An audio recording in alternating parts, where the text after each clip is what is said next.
is. I'll be damned. I was prepping the studio for our announcement, and here you are as a bonus. Ah, and the wayward doctor.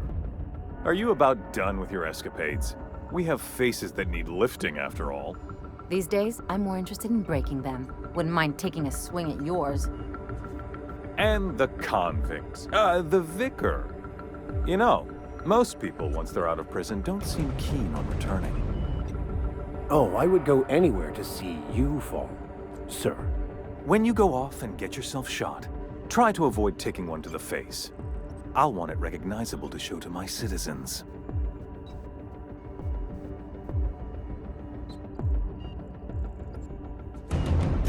My word! You've correctly identified the most recognizable man in the colony. Remarkable. It's a wonder what Phineas saw in you. Then again, he's an insane person. Thankfully, he's our insane person now. A proper company man.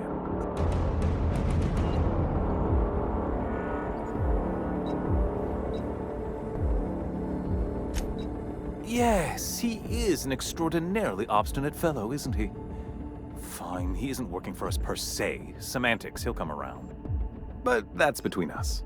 As far as my adoring citizens will know, we've turned a dangerous crackpot into a working-class man. It's a miracle.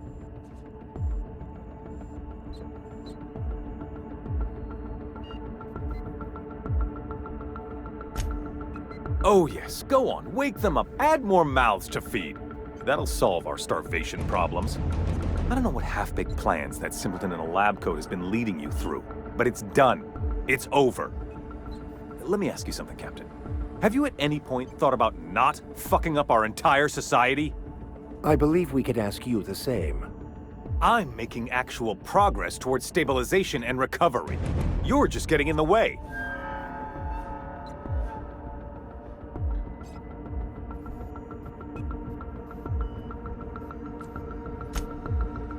Oh, right. This coming from the psychopathic outlaw. Yes, I'll try to be more open-minded about your path of wanton descent. We don't need your help.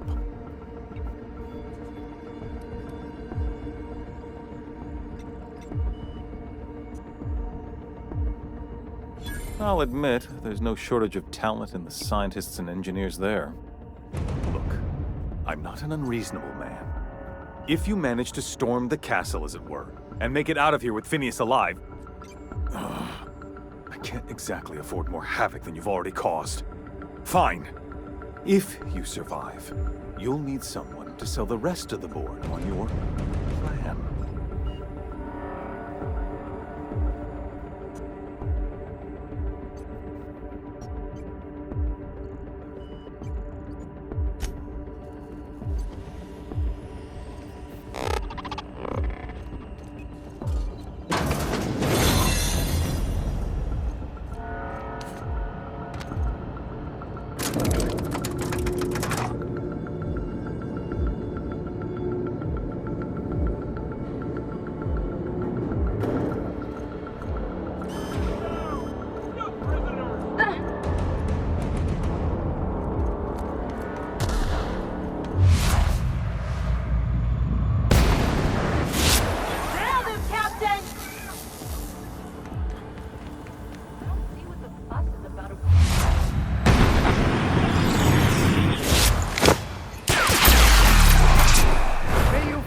Peace in death. Not bad, huh?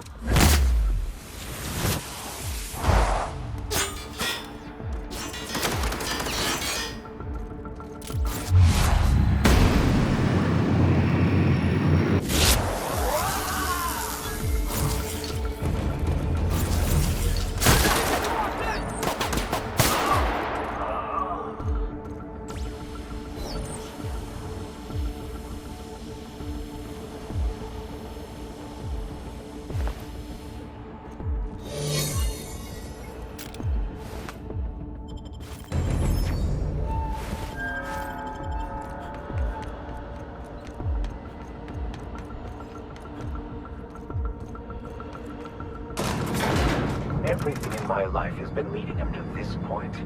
I believe I am ready for this. Hope you're right about this, Captain. Captain, you have an uncanny talent for complicating my life. You've disrupted the balance of power. You've upset the natural order of things. You've introduced uncertainty, and there is nothing I despise more than...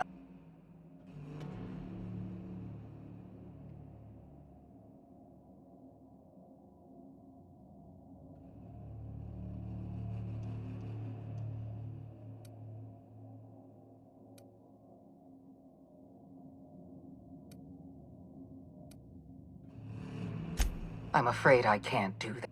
I'm aware of your diplomatic talents, Captain. You have a gift for manipulation, but I warn you, I'm no easy mark. For all your talents, you are the enemy of Halcyon, and therefore you are my enemy.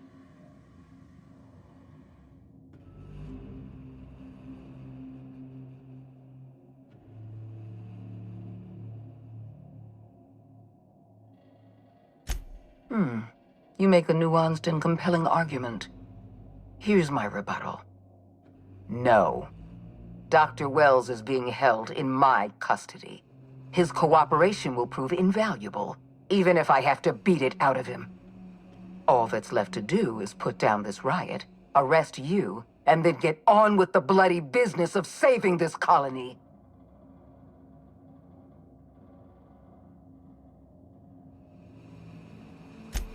Fair enough. I'm giving you exactly one chance to parley with me.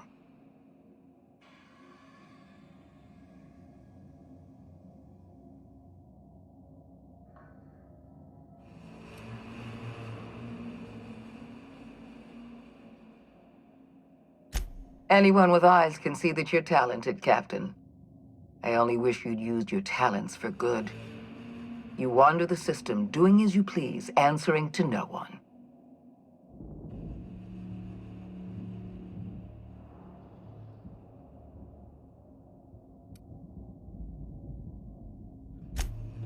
The board is the only power left.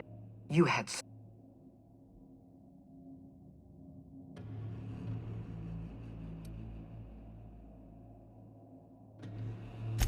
I'm not in the business of working with my enemies, and you've made your loyalties... You were always an unknown variable.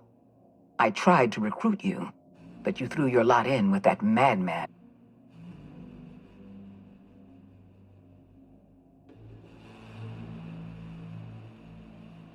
I'm aware of Dr. Wells' plan. Revive some brilliant scientists and engineers from the Hope and work with them to save the colony. He's already revived you, after all. 50 or 60 years ago, I might have agreed with you. But we've passed the point of no return. The best scientists in Halcyon can't save us now. I admire your drive, Captain. But I won't let you spoil my plans a second time. I haven't given up on the program yet. You've caused some complications, but I can improvise. I can fix this. I haven't lost control of the labyrinth yet. Our security system is still operational. I can still put a stop to you.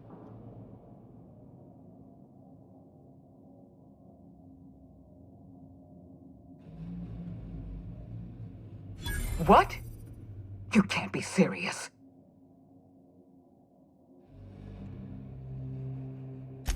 Oh, for the love of the law. All right. Fine. I can see when I've been beaten. Congratulations, Captain. You've outplayed me. I accept your terms and will return Dr. Wells to your care.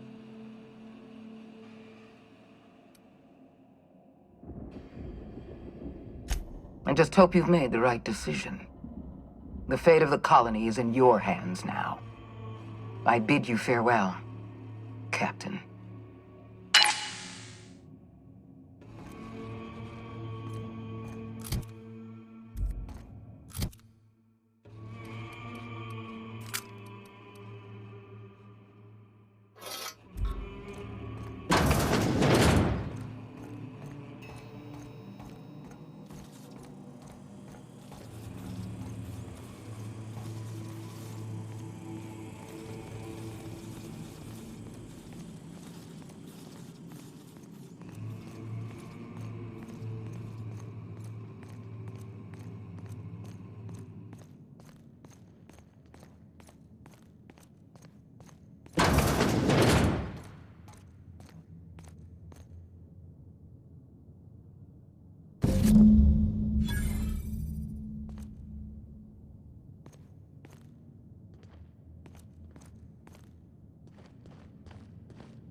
You don't know how glad I am to see you. You must have said something to get under Akande's skin. She's gone, and I don't think she's coming back. And you lunatic, you broke into the board's own fortress just to rescue one doddering old man. You are absolutely out of your mind, and I can't begin to thank you enough. I'm all right, thanks to you. Akande wanted my cooperation. I'm quite sure she would have beaten it out of me if you hadn't arrived. You've broken the board's stranglehold on this colony, and you saved my life. But there's still so much we have yet to accomplish. You and I are going to have to work harder than ever to save Halcyon. I'm afraid the situation is far worse than any of us ever anticipated.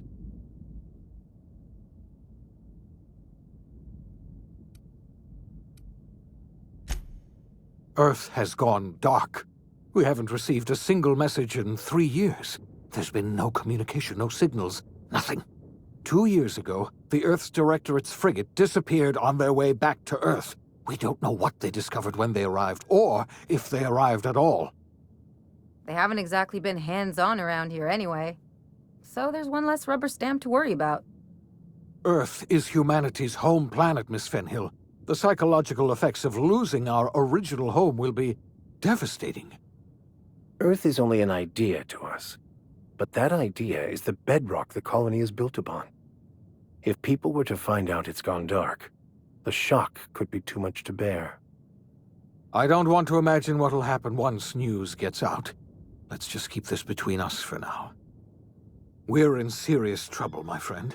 Do you know what this means for Halcyon? We can't rely on Earth for support anymore. We've been cut loose. We're entirely on our own.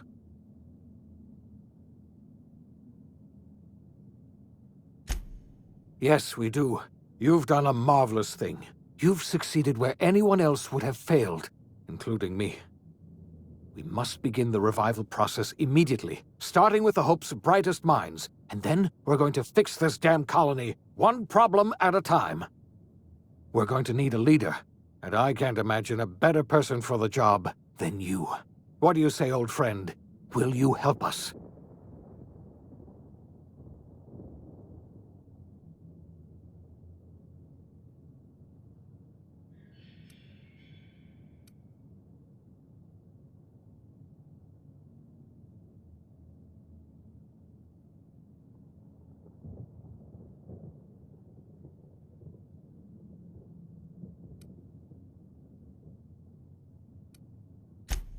The chairman? I don't know why you let that heartless creature live, but I'll have to trust your judgment. You're the best thing to ever happen to Halcyon. If you want to take it upon yourself to lead this colony, you have my support. We're not a colony any longer, are we? Our last connection to Earth has been severed, and so we have been set.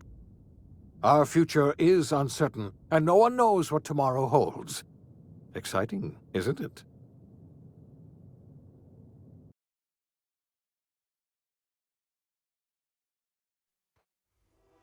The OSI teaches that everything in the universe happens according to the grand plan. But the stranger that arrived in Halcyon was an unplanned variable. From the moment he landed in Emerald Vale, his actions altered the course of history. The events on Tartarus brought about the end of the board's authority. But the board's mistakes would haunt the colony for decades to come. The damage they left behind would require the work of a generation to repair. Dr. Phineas Wells began reviving a handful of the Hope's colonists.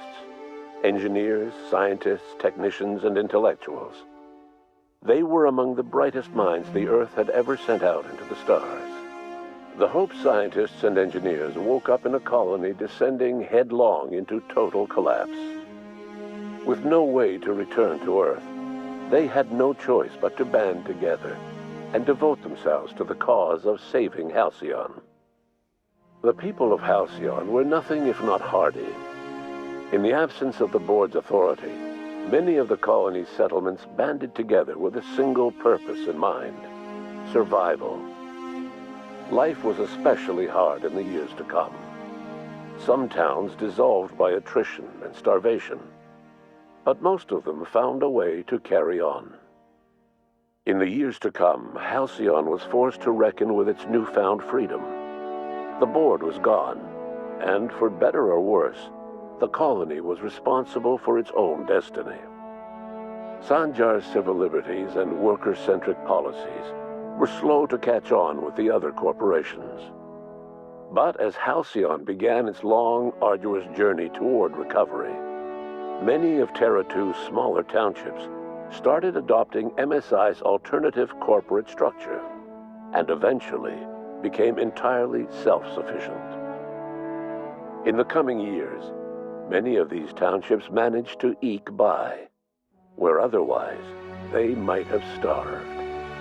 Consumed by paranoia, Lilia Hagen took Sublight Salvage in a controversial direction, openly accusing board officials of an extraterrestrial conspiracy. One day, an accident at the Groundbreaker's docking bay silenced her forever. Time would tell if her replacement could keep the Sublight family together. Adelaide McDevitt replaced Reed Thompson as the leader of Edgewater. She and her followers transformed Edgewater in their image. Anyone loyal to Reed was pressured into leaving town, and those who stayed behind adapted to her way of life. Adelaide transformed the old cannery into a new garden. The nearby Edgewater Cemetery provided a convenient source of fertilizer. As for Reed Thompson, it was said that he lasted exactly 2 days outside the walls of Edgewater. Years later, a marauder was found in possession of his hat. Under the leadership of Junlei Tennyson, the Groundbreaker held firm against corporate influence. The ship's mechanical stability gave Junlei the time to educate a promising generation of engineers, schooled in her family's traditions. The future of the Groundbreaker looks promising. The rediscovery of the Hope and the abandonment of the Lifetime Employment Program forced Byzantium to come to terms with some uncomfortable realities about the state of Halcyon. While Byzantines were reluctant to surrender the luxuries they'd grown accustomed to, the board's diminished authority gave them little choice in the matter. Nearly everyone had to learn to make do with less. Some even had to get jobs. It was a dark time indeed. Even the Gorgon asteroid, though a distant enigma to most of Halcyon, felt the aftershocks of your actions. Olivia and Minnie Ambrose worked together to cure the marauders Adrena Time had created. Through their partnership as scientist and administrator, they discovered the harmony that had eluded them as mother and daughter.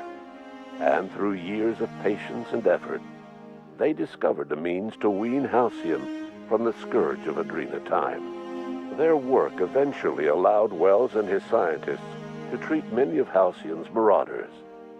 As their addiction waned, the colonists who had lived for so long under the thrall of Adrena Time returned to their communities and loved ones, and joined in the effort to save Halcyon. In spite of everything, the Gorgon asteroid remained a sobering reminder of the potential for progress and disaster in humanity's most ambitious efforts. The Rizzo's company in Halcyon dissolved after the collapse of the board. Needless to say, the launch of Spectrum Brown was indefinitely delayed. A stockpile of Spectrum Brown remains buried deep beneath the ruins of the old distillery, abandoned to time and attrition. With the dissolution of the board, Ruth Bellamy found herself without the two constants in her life: Byzantine culture and her sister Belinda. In the face of this new reality, she struggled to find a direction for her life. The colony had moved on from Halcyon Helen, and would require new heroes in the years to come. And so Ruth Bellamy decided it was time to exit stage left. She quietly disappeared from public view. The dissolution of the board did not mean the dissolution of the ambitions of Cedric Kincannon, the charismatic leader of Sublight Underground. Cedric offered Slugs Transportation Services to the newly thawed colonists and set to work ferrying resources and food wherever they were most needed.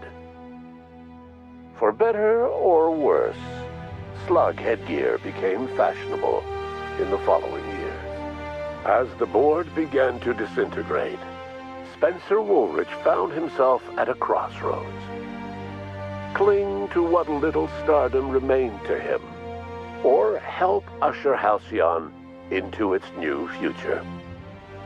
To the surprise of many, perhaps himself most of all, Spencer chose the latter option. Having learned a variety of different skills in the many different roles played throughout his lengthy career, Spencer founded a radio serial dedicated to staying alive despite the odds. His subjects included how to survive violent encounters with only grazing wounds, dispense pithy one-liners for tense scenarios, and, of course, how to look good doing both. After a brief attempt at dating Helen as one person rather than two, which both Bertie and Helen found too strange, Bertie struck out on his own to try his hand at raising woolly cows. Many of his former Rangers teammates soon followed, accompanied by the woolly cow the team had originally plied with alcohol. The dairy farm thrived under Bertie's leadership and care. The Dairy Rangers privately believed that the woolly cows softened Bertie's temper considerably, although the only one brave enough to say this to his face was promptly headbutted. Your influence shifted Ellie's perspective. She finally admitted, albeit grudgingly, that she just might need other people. Sometimes. With a steady income from the life insurance payouts, she was finally able to afford a ship of her own. She hired a small crew and flew supply missions to communities on the fringe. Some of them were even legal. Life in Halcyon was sobering for Felix Millstone. The grand revolution he dreamed of never came. There was no great awakening for the colony, no celebrations in the streets. There was only the hard, desperate work of trying to repair a broken colony. Felix never had a head for numbers, but if there was labor to be done, he was there to help. Eventually, Felix realized that the work of a revolution was done with two hands. As much as he enjoyed his adventures aboard the Unreliable, the vicar, known as Max, eventually decided that it was time to move on, to live out the life he had sought so long to create. He knew there were many in the colony who carried burdens much worse than the ones he had struggled with, and he devoted himself to easing their suffering wherever he could. He only ever took up arms again to defend the defenseless. Unshackled from a lifetime of striving and fighting the universe and himself, Vicar Maximilian de Soto was finally at peace. Once the matter with the Hope colonists was resolved, Junlei bashfully asked Parvati if she'd like to join her permanently on the Groundbreaker, and Parvati enthusiastically, if somewhat awkwardly, agreed. The stories of her adventures spread across the colony, and Parvati soon found herself the center of attention. Having served as the engineer of a renowned spacecraft, tramp freighters and wildcat miners sought her out by name, and in no time, she was a fixture in the Groundbreaker's mechanical ecosystem. She and Junlei were never far apart. Nyoka returned to Monarch to take another crack at making a permanent life for herself. She formed the Charon Group, an MSI subsidiary of ragtag survivalists and wilderness experts.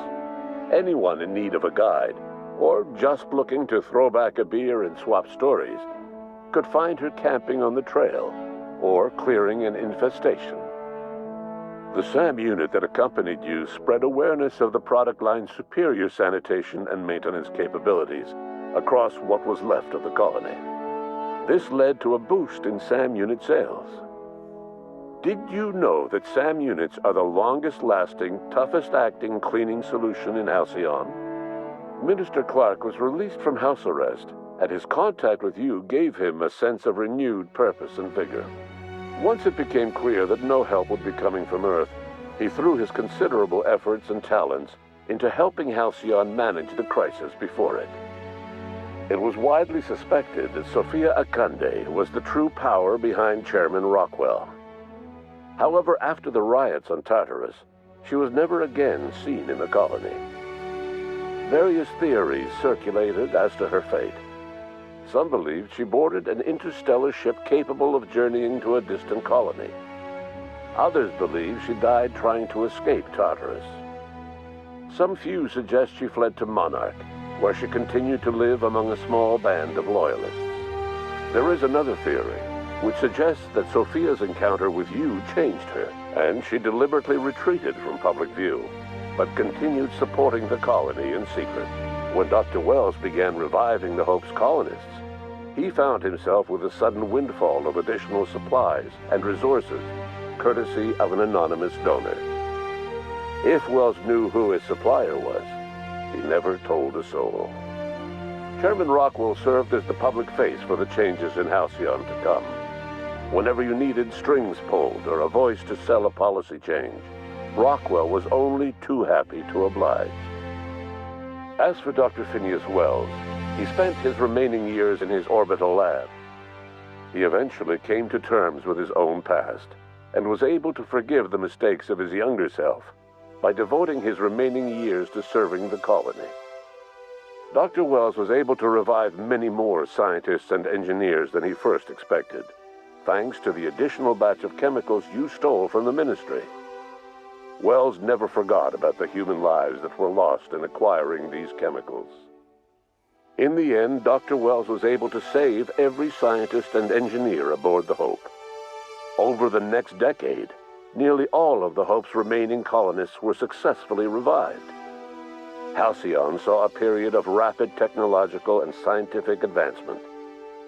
Breakthroughs in dietary supplements saved the colony from starvation. Geoengineering projects and social reforms began to change the structure and character of the colony.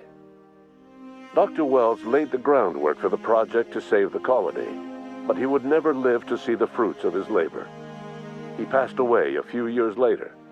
His work was carried on by the scientists and engineers he revived. Today, Halcyon has stabilized.